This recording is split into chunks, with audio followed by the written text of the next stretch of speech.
Salut les gars, aujourd'hui nous venons avec un exercice du tournoi de maths de Stanford. J'ai trouvé cet exercice sur la chaîne Piqué Maths du docteur Piqué Maths. Donc c'est une question intéressante, donc j'ai voulu proposer une méthode pour la faire ici.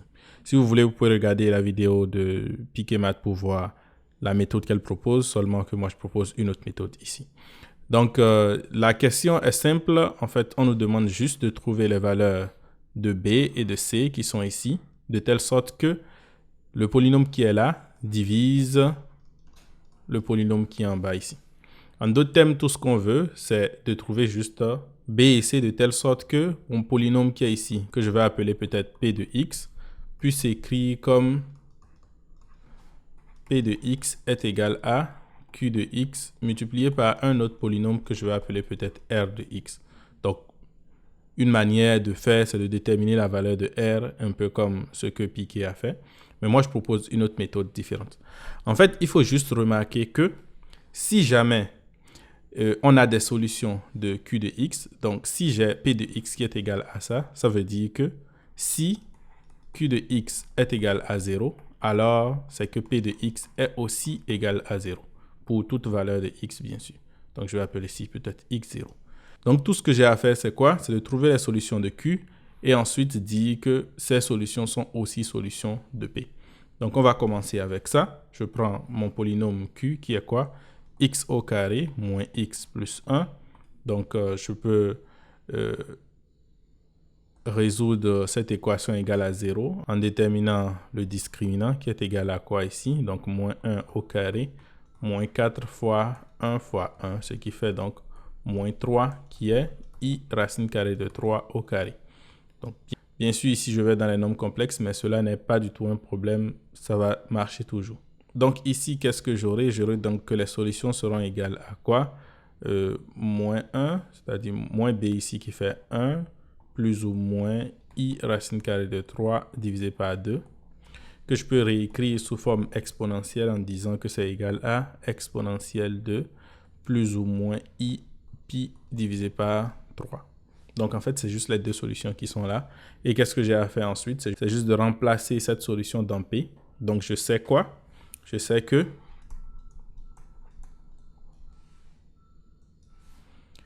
P de exponentielle de plus ou moins I pi divisé par 3 est égal à 0. Et donc, comme ça, je peux trouver les valeurs de B et C. Donc, cela veut dire quoi? Cela veut dire simplement que 20 fois exponentielle de plus ou moins I pi divisé par 3 plus B fois exponentielle de à la puissance 11 ici, plus B fois exponentielle de plus ou moins I pi divisé par 3 à la puissance 10, plus C fois exponentielle de plus ou moins I pi divisé par 3 à la puissance 9, plus 4 est aussi égal à 0. Donc ici, je vais séparer cela en deux parce que je veux avoir deux équations avec deux inconnus qui sont B et C ici à résoudre. Donc, je vais réécrire ça comme ça, comme 20 fois exponentielle de I 11 pi divisé par 3 plus B exponentielle de I 10 pi divisé par 3 plus C exponentielle de I 9 pi divisé par 3 plus 4 est égal à 0. Et ensuite, 20 fois exponentielle de moins I 11 pi divisé par 3 plus B exponentielle de moins I 10 pi divisé par 3 plus C exponentielle de moins I 9 pi divisé par 3 plus 4 est égal à 0. Ensuite, qu'est-ce que je peux remarquer? Il ne faut pas oublier que lorsque j'ai 2kpi plus un angle, alors je peux juste utiliser le sinus ou le cosinus de cela. En d'autres termes, ce que je suis en train de dire, c'est que quand je prends 11 pi divisé par 3, je peux les réécrire comme 4 pi moins pi divisé par 3. Et je peux écrire que 10 pi divisé par 3 est égal à 4 pi moins 2 pi divisé par 3. Et par conséquent, c'est que j'aurai que exponentielle de I 11 pi divisé par 3 est aussi égal à exponentielle de moins I pi divisé par 3. Exponentielle de 10 pi I divisé par 3 est aussi égal à exponentielle de moins I de pi tiers. Aussi, lorsque je vais prendre avec les signes négatifs, j'aurai que exponentielle de moins I 11 pi divisé par 3 est égal à exponentielle de I pi divisé par 3. Et exponentielle de moins I 10 pi divisé par 3 est égal à exponentielle de I de pi divisé par 3. Autre chose aussi qui est important, c'est que exponentielle de I 9pi divisé par 3, c'est égal à exponentielle de I 3pi.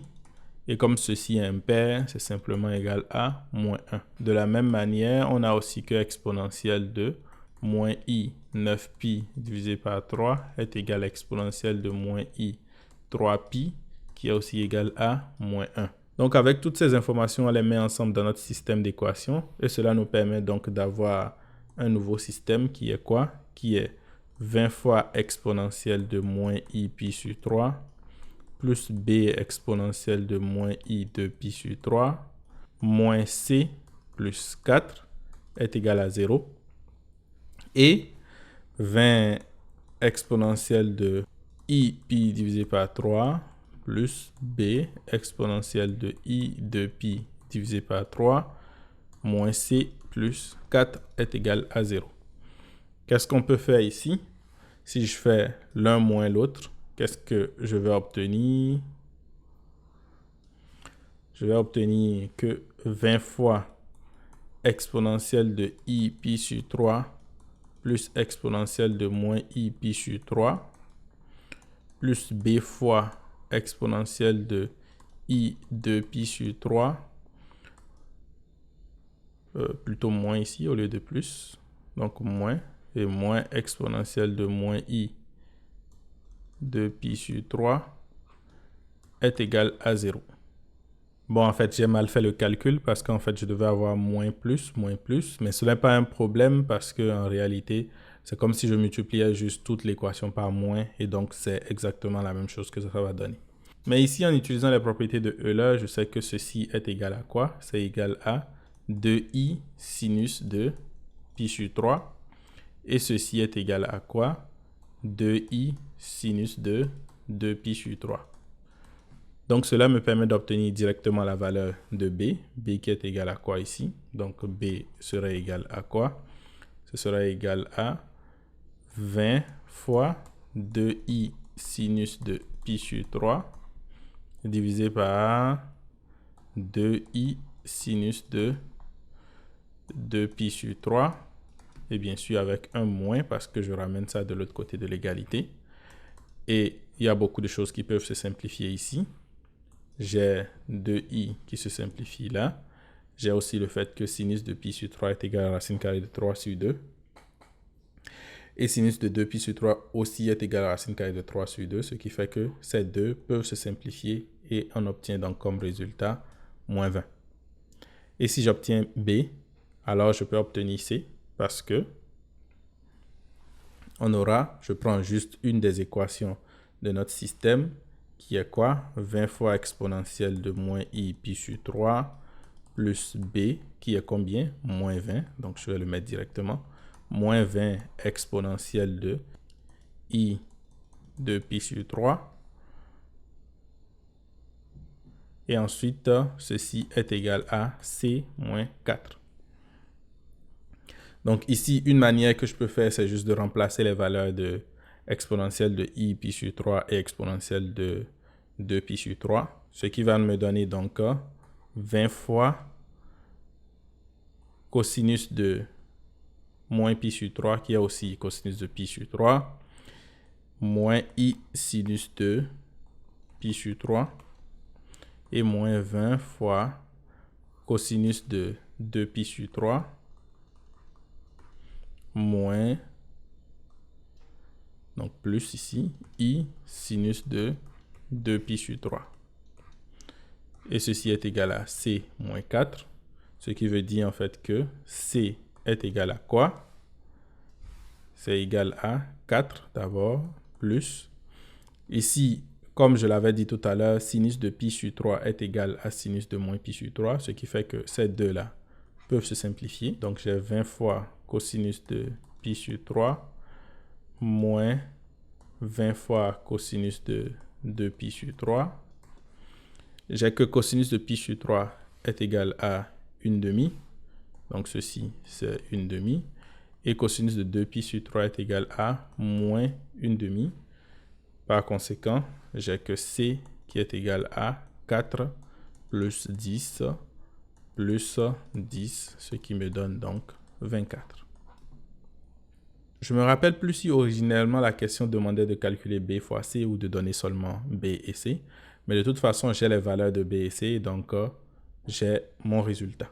Alors, dites-moi en commentaire ce que vous avez pensé de la vidéo. Si vous avez aimé la vidéo, n'hésitez pas à liker, à partager, à vous abonner pour ne pas manquer mes prochaines astuces de mathématiques.